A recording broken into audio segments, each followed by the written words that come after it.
Bueno, buenas tardes a todos, gracias por esperar y gracias por venir. Me voy a presentar. Primero soy Agustín Gazarian, parte del equipo de GME, que trabajando en transición energética. En particular, en los últimos años hemos estado trabajando en varias líneas y una de las que hemos desarrollado es la de combustible de aviación sintético, o SAF. Van a ver que durante el transcurso de la reunión voy a hablar indistintamente de los dos. Algunos aspectos de la organización del webinar. Primero va a haber una presentación mía de alrededor de 40-45 minutos. Ustedes van a tener en todo momento abierto en la parte superior una sección de preguntas y respuestas donde pueden, a medida que crean pertinente, ir haciendo las preguntas que serán contestadas al final en un tramo destinado para eso de 10-15 minutos. Además, van a tener la posibilidad al final de la presentación, escaneando un QR, de ponerse en contacto con nosotros por cualquier duda que puedan tener o consulta y descargar las diapositivas. Bueno, comenzando con el contenido del webinar, el combustible de aviación sintético, o SAF, aparece como una de las alternativas más relevantes para reducir las emisiones del sector de aviación, con una demanda que empieza a consolidarse en base a políticas públicas e incentivos. Sin embargo, aún no se ha llegado a la expansión del sector como la esperada, por lo que hoy intentaremos contestar cuáles son las condiciones que deben superarse para que el sector pueda escalar de forma competitiva. En cuanto a la estructura del webinar, está dividido en 6 bloques. Comenzaremos dando contexto, donde se explicará un poco cuál es la problemática del sector de aviación. Luego iremos a analizar qué rutas existen para la producción de combustible de aviación sintético, cuáles son los marcos regulatorios que hoy están incentivando este producto y qué desafíos está afrontando la industria para su escalamiento. Y por último, ver en qué beneficios tiene la TAM y qué oportunidades existen para la región dentro de este marco. Comenzando con el contexto, primero es importante hacer unas definiciones de conceptos que van a aparecer a lo largo de toda la presentación. Obviamente, comenzando con qué es el SAF. El SAF es un combustible sostenible de aviación que permite reemplazar parcialmente al combustible convencional, reduciendo las emisiones del ciclo de vida del mismo. Vamos a hablar hay varias rutas de producción de SAF, pero básicamente se pueden categorizar en dos tipos de rutas diferentes, que son las que tienen origen de biomasa y las que tienen origen de electricidad, digamos, se suelen llamar Power to Liquid, PTL. Cada una tiene su cadena de valor bien diferenciada. Las rutas que son en base a biomasa comienza con el cultivo, la cosecha, hasta la conversión a SAF. Sí, y mientras que la ruta Power to Liquid es a partir de electricidad renovable, generación de hidrógeno, CO2 biogénico capturado, hasta la producción de SAF. Es importante saber que cuando se habla de producción de SAF, en realidad es una biorefinería que produce más de un producto, como las refinerías usuales, en base fósil. En general, los productos que se ven en más proporción son SAF, que es el combustible de aviación, HBO, que es equivalente a un diésel renovable, y nafta renovable. Esos tres productos, dependiendo de algunas condiciones operativas, se obtiene más cantidad de uno que de otro, pero en general están los tres presentes en la mezcla final. Otros aspectos clave que vamos a ver durante el webinar son la intensidad de carbono, que responde al contenido de dióxido de carbono por unidad energética. En general se expresa en gramos de CO2 por megajoule. Nos interesa en particular la intensidad de carbono de toda la cadena de valor, es decir, en el caso de los que tienen origen biomasa, desde los cultivos hasta su uso final, o desde la generación de electricidad hasta su uso final para el Power to Liquid. El TRL es un concepto que aplica a varias industrias, habla de la madurez tecnológica de las distintas rutas que vamos a ver, desde fases de investigación hasta la fase comercial, siendo 1 una madurez en etapa de investigación y 10 ya en una escala comercial totalmente alcanzada. Y por último, es importante diferenciar estos combustibles como SAF, HBO, de los combustibles tradicionales, que se obtienen a partir de biomasa, como bioetanol y biodiesel. Vamos a ver algunas de las diferencias que tienen y por qué presentan una muy buena características para este tipo de usos. En general, lo más importante es que se considera que son combustibles drop-in, como dice aquí, que quiere decir que pueden sustituir al combustible convencional sin afectar la infraestructura existente ni los motores, en este caso de los aviones. Y por último, también vamos a hablar de las normas ASTM, que son los estándares técnicos que definen las rutas de SAF que están aprobadas y las condiciones de calidad, seguridad y mezcla, etcétera, para su operación. Bueno, habiendo definido las bases, comenzamos con la problemática del sector. El sector aviación, las emisiones del sector aviación están creciendo considerablemente. Desde 1990 hasta el 2019 han crecido un 138%, motivado por el aumento en la actividad. Es decir, el gran motor de estas emisiones, de este incremento de emisiones, es el incremento en la cantidad de pasajeros y la cantidad de kilómetros que estos recorren. Aún cuando las mejoras en eficiencia energética intensidad energética de las aeronaves ha mejorado. En 1990 se consumían 2,9 megajoules por pasajero kilómetro, que es una unidad que mide justamente cantidad de pasajeros y distancia, y en 2019 ese número ha bajado a 1,3. Sin embargo, el aumento de la actividad ha generado que las emisiones siguieran un camino ascendente. Actualmente, el sector aviación representa el 2,5 de las emisiones de dióxido de carbono totales del mundo y se considera un sector de difícil abatimiento en general porque las soluciones típicas que han sido utilizadas para reducir emisiones, como la electrificación directa o la sustitución de los combustibles, en este caso no aplican, ya que la aviación requiere un alto contenido energético por masa y por volumen. Por masa porque cada kilogramo que se añada a la aeronave va a tener que ser levantado, y por volumen porque el espacio que se tiene es limitado. Entonces esto genera dificultades que por ahora los combustibles líquidos son la única solución que han podido satisfacer esto. Sin embargo, existen otras rutas de descarbonización, no es solo el SAF, que se complementan. En particular, existen mejoras de eficiencia, algunas tecnologías para algunos casos particulares, pero como dijimos, el SAF, o combustible de aviación sintético, es el que combina mejor varios factores que lo hacen ser la opción de mayor potencial. ¿Qué factores son estos? El tamaño de mercado. Los combustibles de aviación sintético aplican para cualquier tipo de vuelo, vuelos cortos, vuelos largos, de larga distancia, etc. Son compatibles con la infraestructura existente, es decir, no hay que hacer modificaciones en la infraestructura actual y cuenta con una madurez tecnológica importante, por lo que lo hace una solución aplicable en la actualidad. Además de las ventajas que ya he mencionado, presentan otras ventajas. Obviamente, reduce las emisiones de carbono del ciclo de vida, que pueden reducirse hasta un 90%. Generan oportunidades económicas nuevas. Esto es interesante porque varios de los actores involucrados en la cadena de SAF ya están involucrados en la cadena de producción de combustibles fósiles, que lo que buscan es reinventarse hacia por ejemplo, convertir una refinería en una biorefinería, pero además generan oportunidades en sitios donde aún no existían. Por ejemplo, como mencioné, varias de las rutas dependen de biomasa. En ese caso, se pueden generar oportunidades en sectores rurales de la población para la producción de estos cultivos que muchas veces han sido dejadas de lado por los combustibles tradicionales.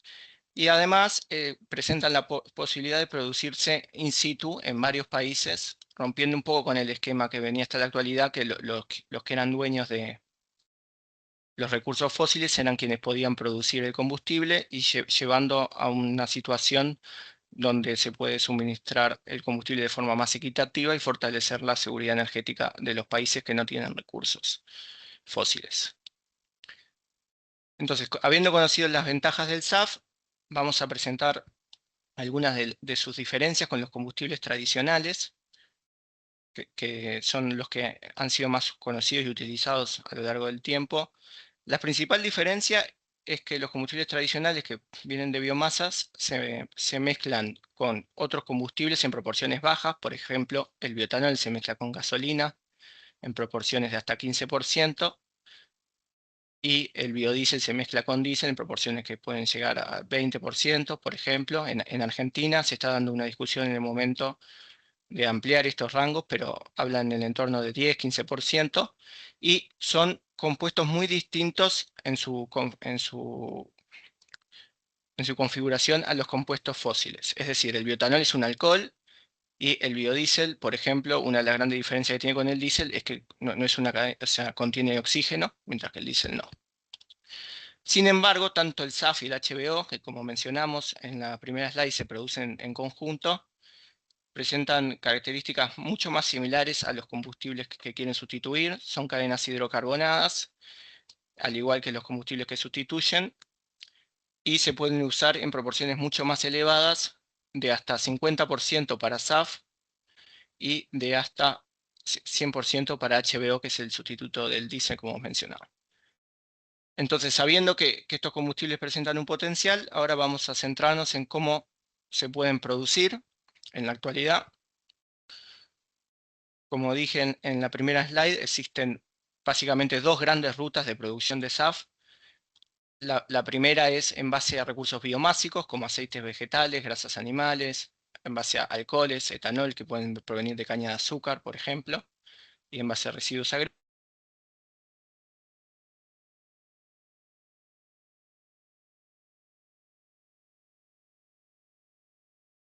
Una TRL, que si recuerdan es el nivel de madurez tecnológica de hasta 9, y la ruta TJ, que viene a partir de alcoholes, presenta también una madurez interesante de 7, 8, y ambas se pueden mezclar con el combustible final, con el combustible fósil, en una relación de hasta 50%, es decir, sustituir la mitad y aún cumplir con todos los requisitos que se requieren en la norma para el correcto funcionamiento de los motores, almacenamiento, bombas, etc. Otra alternativa interesante es el cohidroprocesamiento. Esto se basa en ingresar en la refinería convencional aceites vegetales como parte de la materia prima, sustituyendo la materia prima fósil. Entonces se produce un combustible que tiene cierto grado de renovabilidad. Como verán, en cuanto al blending, la cantidad de materia prima biomásica que puede introducirse sin afectar la cadena de producción es hasta 5%, es decir, es mucho menor, y uno obtiene un combustible mucho más similar en cuanto a emisiones a un combustible fósil con un combustible renovable. Sin embargo, presenta algunas ventajas, como que permite, sin tener inversiones de capital importantes, porque uno sigue utilizando la misma infraestructura que ya cuenta en la refinería, permite familiarizarse con la cadena de suministro de aceites vegetales, permite generar toda una logística alrededor de estos productos e ir aprendiendo la ruta de descarbonización, entrando con bajas inversiones iniciales. Otra gran diferencia que hay entre la ruta de cohidroprocesamiento y GEFA y ATJ es la escala. En general, las refinerías actuales tienen escalas generalmente altas, 50.000 barriles día hasta 250.000 barriles día, puede ser una escala de referencia. Sin embargo, las tecnologías GEFA y ATJ tienen escalas más reducidas de alrededor de 5.000 barriles día. ¿Por qué esto es importante? Y si uno logra sustituir el 5% de una refinería que tiene una escala de 100.000 barriles día, al final, ambientalmente, el aporte es el mismo que si uno instala una planta de 5.000 barriles día de producción de GEF. Y por último, está la ruta Fischer-Tropsch. Básicamente, el Fischer-Tropsch es un proceso químico que convierte syngas en el combustible que nosotros queremos, en este caso una mezcla de SAF y otros combustibles. Como ve, básicamente hay dos rutas. La ruta que proviene de biomasa es mediante la quema de residuos agrícolas y forestales, pero también está emergiendo esta segunda ruta que hemos llamado Power to Liquid, que es a partir de electricidad renovable para producir hidrógeno verde y su mezcla con dióxido de carbono biogénico, se puede alimentar el mismo proceso químico y con ello construir un SAF bajo en carbono de origen más vinculado a la electricidad renovable y no utilizando una biomasa como principal insumo de producción. Cada una de estas rutas tiene sus principales características, se diferencian básicamente en la materia prima que utilizan y su nivel de tecnología, pero además se diferencian en su intensidad de carbono, como veremos en esta slide. Para cada una de las rutas que hemos mencionado, GEFA, TJ, compresión Fischer-Tropsch, se pueden alimentar con una variedad de materias primas. Cada alimentación tiene su propia intensidad de carbono correspondiente en gramos de CO2 por megajoule, en este caso expresada, que depende, por ejemplo, del origen. Ustedes van a ver que todo lo que es residuo, por ejemplo, residuo agrícola, residuo forestal, UCO, que quiere decir aceite de cocina usado, no sé si lo había aclarado, es un feedstock que es bastante atractivo y que se utiliza actualmente en Europa. Tienen intensidad de carbono más bajas, mientras que algunos de los cultivos como el aceite de soja, la fruta seca de palma o la caña de azúcar tienen intensidad de carbono más elevadas. Además, otra diferencia que tienen los feedstock que son de origen vegetal es que se puede considerar, dependiendo de la normativa, ahora más adelante lo vamos a repasar, el impacto en el cambio de tierra, es decir, en el cambio de uso de tierra que puede generar emisiones adicionales. Sin embargo, como ven, lo que es residuo no genera cambio en el uso de tierra, por lo que eso no tiene que ser considerado. Y la ruta Fischer-Tropsch, como dijimos, permite la variedad de introducir el hidrógeno verde con CO2 biogénico como una de las rutas. Entonces, bien, hasta el momento me centré en las ventajas de la producción de SAF. Hablamos de la necesidad de descarbonizar el sector, que el SAF surge como una de las principales alternativas, y algunas de las ventajas, como que es una tecnología madura y que existen varias rutas para su producción. Sin embargo, comencé la presentación diciendo que el sector presenta problemas para su escalamiento. Entonces, la pregunta natural sería ¿por qué entonces se presentan estos problemas para el escalamiento? Y la principal respuesta es que el combustible obtenido no es costo competitivo con el combustible fósil. Es decir, el combustible SAF renovable cuesta entre 3 y 5 veces el valor del combustible fósil, por lo que para que esta industria se desarrolle como se está desarrollando, lo que se precisan son incentivos y regulaciones de política pública.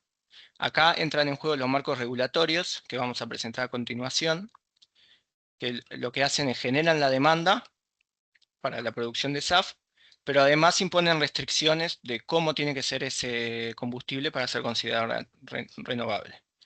Es decir, son instrumentos estrictamente necesarios para que la industria gire hacia el SAF, si no únicamente por señales de mercado no lo va a hacer, pero además imponen restricciones en cuanto a las materias primas, cómo deben considerarse, etc. Existen varios ecosistemas de regulación. En particular, hoy nos vamos a centrar en dos, que son CORSIA y RED 3, que tienen una particularidad de ser los dos extremos en cuanto a exigencia. CORSIA es de los más laxos y RED 3 es de los más exigentes. El ecosistema comienza con las autoridades, que en particular son la Asociación Internacional de Aviación Civil y la Comisión Europea, que son quienes establecen las reglas que deben cumplir los marcos regulatorios, es decir, definen qué condiciones debe cumplir un combustible para ser considerado sostenible y qué trazabilidad, es decir, cómo podemos asegurarnos durante toda la cadena de valor que se está cumpliendo estas condiciones. A partir del marco que deciden estas instituciones, los esquemas de certificación traducen estas exigencias en reglas prácticas que se pueden auditar de cómo asegurarnos de que se está cumpliendo con las exigencias de los marcos regulatorios. Sin embargo, estos esquemas de certificación que generan las reglas no son quienes finalmente auditan a la cadena de valor, sino que están los organismos de certificación, que son quienes efectivamente van a sitio y auditan la cadena de valor desde la materia prima, transporte, planta, etcétera, para asegurarse que se cumpla con los requerimientos. Además, existe el organismo de acreditación, que es quien autoriza a los organismos a poder realizar esta tarea y certifica que son organismos competentes. Entonces, ¿qué es lo que se verifica en la sostenibilidad, en la certificación? Varios aspectos, pero los principales son en cuanto a materia prima, trazabilidad y reducción de emisiones. En cuanto a materia prima, se determinan primero qué materia prima son aceptadas. Dependiendo de la certificación puede haber distintas exigencias. Por ejemplo, en la certificación Red 3 que he mencionado anteriormente, junto con Refuel Aviation European Union, exige que no haya competencia con alimentos. Esto, por ejemplo, puede limitar las materias primas de origen vegetal. En particular, que no haya competencia con alimentos quiere decir que no debería desplazarse materias primas que pueden usarse para la alimentación humana. En segundos, se definen criterios de trazabilidad, que es lo que permite rastrear el origen y recorrido del SAF a través de la cadena de suministro. Existen varios tipos de esquemas de trazabilidad, desde los más exigentes, que son aquellos que no permiten que ningún elemento certificado sea mezclado con ningún otro, sino que tiene que estar siempre independiente, hasta los más laxos. En general, hoy en día la certificación ha migrado hacia usar lo que se llama balance de masa, que permite la mezcla de productos certificados con productos no certificados, siempre y cuando se tengan las proporciones correspondientes, y el producto certificable al final obviamente corresponde a estas proporciones de origen renovable. Por último, los esquemas definen la reducción de emisiones a partir de la cual el producto empieza a ser considerado renovable, es decir, tiene una exigencia de reducción de emisiones a partir de todo el ciclo de vida. Se cuenta si es de origen biomásico, desde la planta, la cosecha del producto hasta la quema de SAF. Se verifica que estos cumplimientos sean exigidos y se estandariza para poder ser un cálculo replicable en todos los casos. Entonces, dentro de los marcos regulatorios vamos a enfocarnos en CORSIA. En primer caso, CORSIA, como mencioné un par de slides antes, es establecido por ICAO en 2016. Es un mecanismo que se centra en la aviación internacional. Eso es importante. La aviación doméstica queda a cargo de, según este esquema, queda a cargo de cada país a través de sus políticas climáticas. La idea detrás de CORSIA es fijar las emisiones, la máxima cantidad de emisiones, es decir, no fija una cuota de SAF necesaria, es tecnológicamente neutral en ese sentido, no exige que se utilice SAF, pero sí exige un ahorro de emisiones que toma como base las emisiones del sector internacional de aviación en 2019. En una primera etapa, se centró el límite en mantener las emisiones constantes, y más adelante ya hubo una exigencia mayor donde se requiere que las emisiones del sector sean equivalentes al 85% de las emisiones detectadas en 2019. Entonces, para alcanzar este ahorro de emisiones, como dije, el enfoque es tecnológicamente neutral, es decir, no exige que se usen biocombustibles. Se puede utilizar SAF como se pueden comprar créditos de carbono, por ejemplo. Y las dos son alternativas válidas. Sin embargo, para que un combustible sea considerado elegible, es decir, que uno pueda acreditar la baja de emisiones debido a ese combustible, se exige que emita 10% menos respecto al combustible de referencia en cuanto a emisión, en este caso es 89 gramos de CO2 por megajoule. Y además, una característica que tiene es que el valor de emisiones de este esquema es calculado a partir de un valor de vida de ciclo principal, digamos, pero considerando cambios en el uso del suelo. Es decir, se considera si el cultivo deteriora el suelo, es considerado como una emisión adicional que debe sumarse. En cuanto a materias primas, es de las más laxas, admite una gran variedad de materias primas siempre y cuando se cumplan los límites de emisiones, uso de agua, uso de suelo, etc. Bueno, pasando un poco a un esquema un poco distinto y más exigente como es el europeo. El europeo sí exige una cuota mínima de SAF, es un cambio muy relevante para el sector. Esta cuota mínima aplica a todo el combustible que va a ser suministrado en los aeropuertos de la Unión Europea, empezando en 2025, donde la cuota mínima de SAF definida fue de 2%, y con una evolución gradual que tiene un gran salto en 2035 y luego sigue su curva ascendiente hasta llegar al 70%. Como vimos anteriormente, la exigencia el ahorro de emisiones es más elevado en este caso, es mucho más exigente. Requiere un ahorro de 65% de emisiones respecto al combustible de referencia, que en este caso es 94 gramos de dióxido de carbono por megajoule. Y también le da gran importancia a los que llama RFNBO, que no es nada más que la ruta que vimos al principio de producción a partir de electricidad renovable, hidrógeno verde y dióxido de carbono. Es decir, se puede ver que tiene cuotas separadas para este tipo de combustible, que a lo largo del tiempo van creciendo considerablemente, y estos combustibles incluso están beneficiados con un multiplicador, es decir, si uno quiere acreditar el ahorro de emisiones, si lo hace mediante RFNBO, el ahorro va a ser superior a 1, se le da un multiplicador para favorecer este tipo de combustibles. No, este esquema no solo es más exigente en cuanto al ahorro de emisiones, sino también en las materias primas que utiliza. En general, RED 3 aplica a todo el sector energético europeo, no únicamente al sector aviación, mientras que RefuelEU Aviation, obviamente, sí aplica solo al sector aviación. En el esquema RED 3 se admiten gran cantidad de biocombustibles, pero se separan en tres categorías. Los limitados, que son aquellos que se pueden utilizar, pero tienen una cuota máxima autorizada, es decir, una vez que se alcance esta cuota, no se podrá certificar más SAF utilizando, o SAF o cualquier combustible, porque la red 3 es para todo el sector, utilizando estos feedstock, UCO, grasas animales.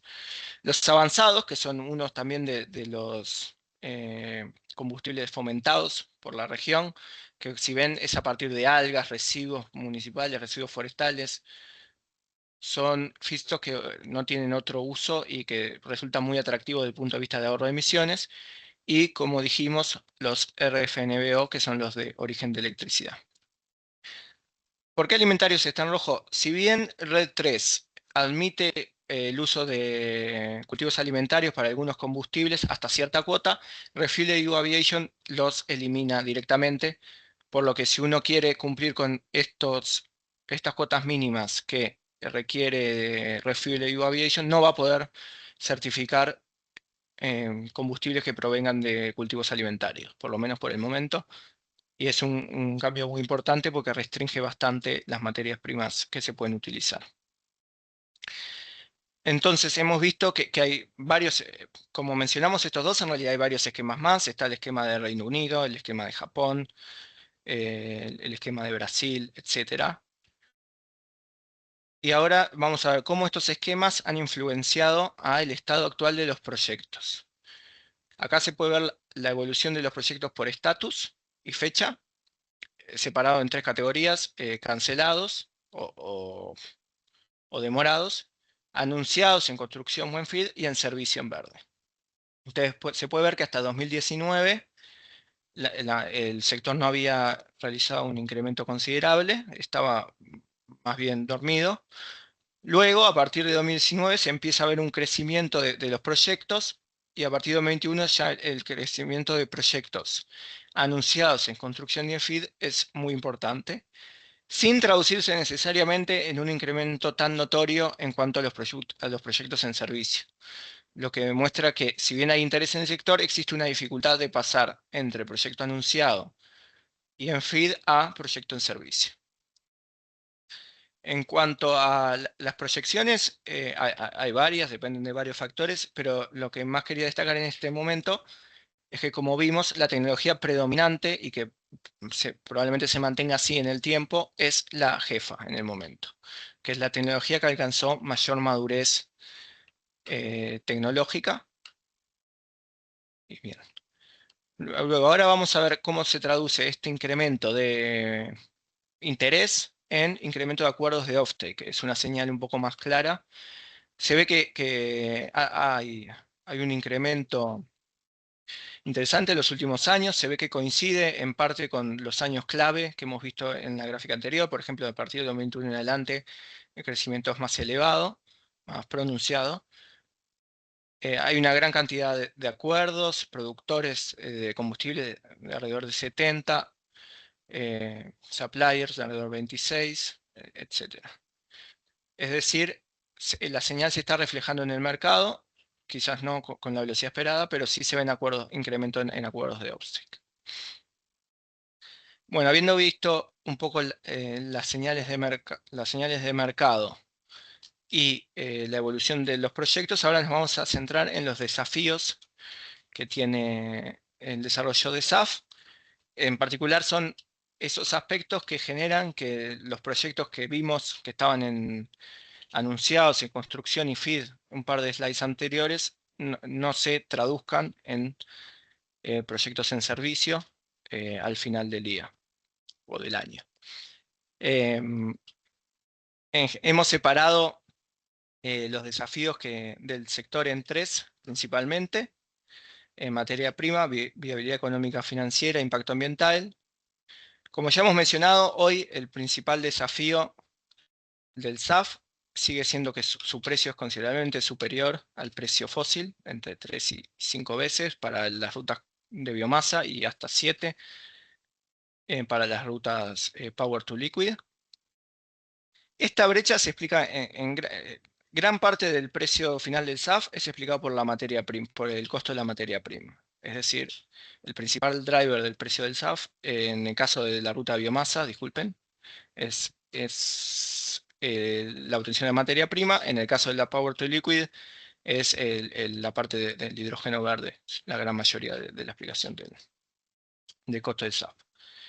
Además, la escala todavía es limitada, como mencionamos al principio. Se puede hablar de proyectos de 5.000 barriles día, por lo que no es, hasta el momento no se han alcanzado economías de escala muy relevantes. Y obviamente el costo de la planta genera una barrera de entrada para quien quiere producir este tipo de combustibles. Además, desde el punto de vista ambiental, se detectan algunas barreras. Por ejemplo, estas certificaciones que no autorizan la utilización de feedstock alimenticios, que la cuantificación de todo el ciclo de vida de emisiones debe ser tenido en cuenta, desde la producción, el procesamiento, distribución final, etcétera, y todo esto tiene un costo asociado a obtener la certificación y costos de transacción asociados a todo el proceso que debe realizarse durante la cadena de valor del producto. Además, el impacto ambiental no se mide solo en emisiones. Cada esquema tiene su propio foco en otros aspectos, como la huella hídrica, la biodiversidad, la calidad del suelo, etc. Y finalmente, uno de los aspectos claves, tanto porque impactan en el precio como por otros limitantes que vamos a mencionar ahora a continuación, es la materia prima. Como mencionamos, es el principal driver de costos, eso es claro, en el caso de las rutas de biomasa, y es claro tenerlo bien en mente. Pero además, se debe contar con un volumen suficiente asegurable en el tiempo. Se debe contar con materia prima trazable. La logística también puede ser un costo muy relevante. Y se debe alcanzar un costo competitivo. Por ejemplo, en Europa se está produciendo SAF por la ruta Jefa a partir de UCO, aceite de cocina usado, que es una materia muy atractiva porque es un residuo, presenta baja intensidad de carbono, porque Jefa es una tecnología madura, cosas que hemos mencionado. Sin embargo, el aceite de cocina usado tiene disponibilidad limitada y uno no puede producir más, ya que se produce lo que se consume en las casas, restaurantes, cocinas, hoteles, etc. Tanto es así que Europa ha necesitado importar aceite de cocina usado de otras regiones del mundo, como Asia, para poder abastecerse de la cantidad de aceite de cocina usado que necesita. Uno puede buscar alternativas como los residuos agrícolas y forestales, que claramente presentan un potencial importante, pero siempre suelen estar dispersos geográficamente. Esto incrementa los costos de logística, recolección, tratamiento, transporte, y puede generar una barrera importante para que su efectiva implementación. Bueno, además, muchos de los materias primas que se utilizan, como el aceite de cocina usado, por ejemplo, entre otros, no cuentan con un mercado definido en la actualidad, es decir, no hay precios de referencia. Muchas veces son tratados de forma informal por la población, es decir, que tampoco se tiene mucha información en cuanto a cantidades transadas, etcétera, lo que dificulta el desempeño de la elección de esto como una posible materia prima. Conociendo los desafíos principales, vamos a ver qué puede ofrecer la región como ventajas para sortear algunas de estas barreras. En particular,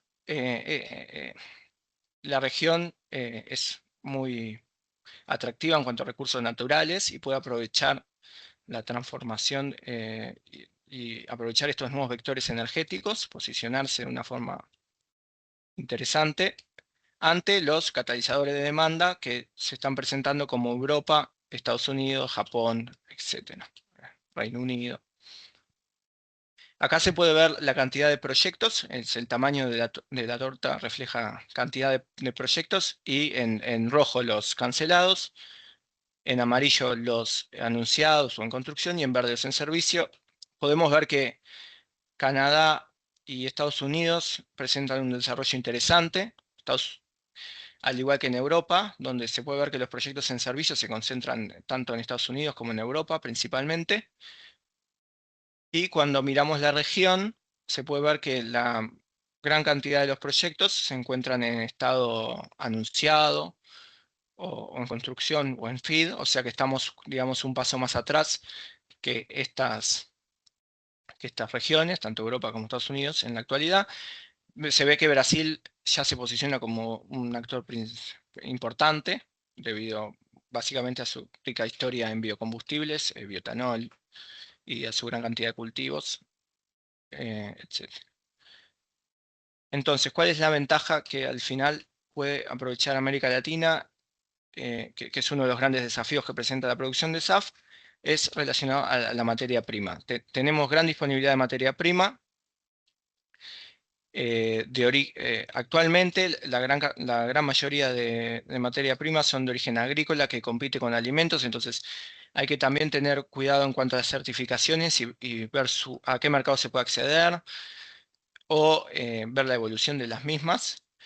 Pero, sin embargo, esta experiencia agroindustrial que ha conseguido la región en todas estas líneas de cultivos pueden ser ampliamente utilizadas para, por ejemplo, desarrollar nuevos cultivos que puedan ser más atractivos porque no compiten con alimentos, porque tienen un alto valor energético por kilogramo, etc. Además de contar con una posibilidad de escalamiento muy interesante debido a las grandes superficies que se tienen en la región comparados con otras regiones como Europa, etc.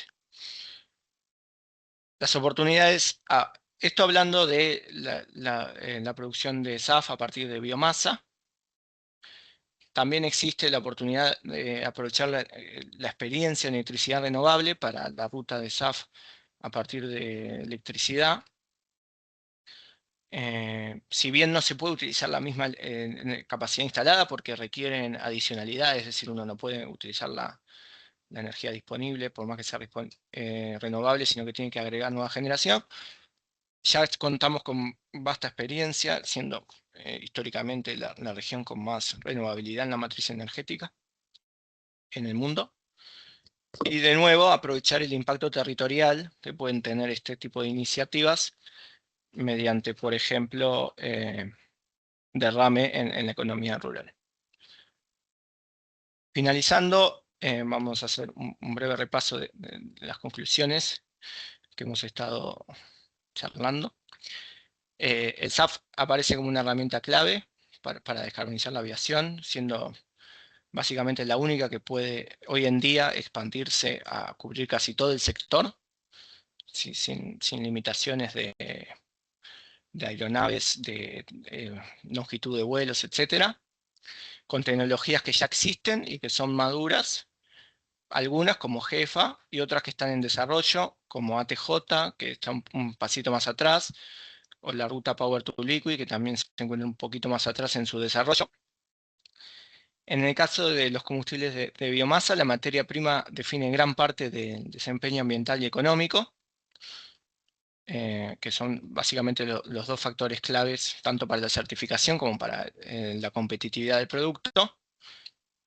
La demanda se está generando por regulación, ya que el sector no va a ir por sí solo hacia la utilización de SAF porque no hay señales de mercado, porque es un producto mucho más caro que el producto convencional. El mercado global está creciendo, pero todavía en consolidación. Esto lo vimos cuando vimos que, si bien aumentaron los proyectos anunciados y en FEED, no siempre se traducen en proyectos en servicio. Y la oportunidad de América Latina es muy interesante, en particular debido a la disponibilidad y experiencia en las cadenas de biomasa referente al SAF de origen vegetal. Entonces, ¿cuáles son las principales preguntas que generalmente se enfrenta a alguien que quiere desarrollar este tipo de proyectos? La hemos dividido en tres grupos: marco regulatorio y certificación, mercado y posicionamiento comercial y la viabilidad tecnoeconómica.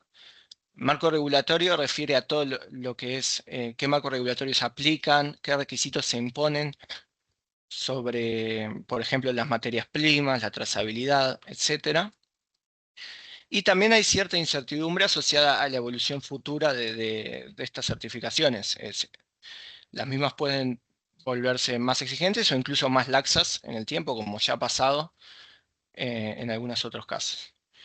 En cuanto al mercado y posicionamiento comercial, el interés es principalmente a qué mercados se puede apuntar y cuáles son los mercados que existen, que demandan este producto y qué capacidad de pago tienen para este tipo de soluciones.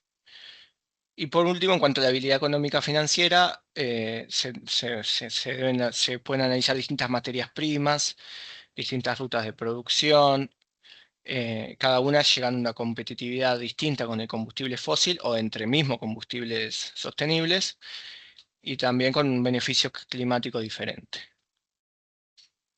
Entonces, para abarcar este tipo de proyectos que tienen varias aristas y varias complejidades, lo que solemos hacer en GME es generar indicadores objetivos, cuantificables, digamos, por ejemplo, cuál es el precio mínimo de venta, cuál es el costo de abatimiento, que es cuál es el costo que para mi proyecto tiene ahorrar una tonelada de CO2, cómo compite el producto final frente a combustibles convencionales, cuál es el ahorro de emisiones, etcétera. Muchas veces esto se incluye como una externalidad en el proyecto positiva, obviamente, para la sociedad, y trabajando siempre en un marco de incertidumbre caracterizado por ser una industria en desarrollo y por ser una industria emergente, donde siempre consideraciones de este tipo agregan valor. Y aquí les dejo para que ustedes vean el QR donde van a poder ingresando, pueden viajar las diapositivas. Y además pueden ponerse en contacto con nosotros si tienen interés.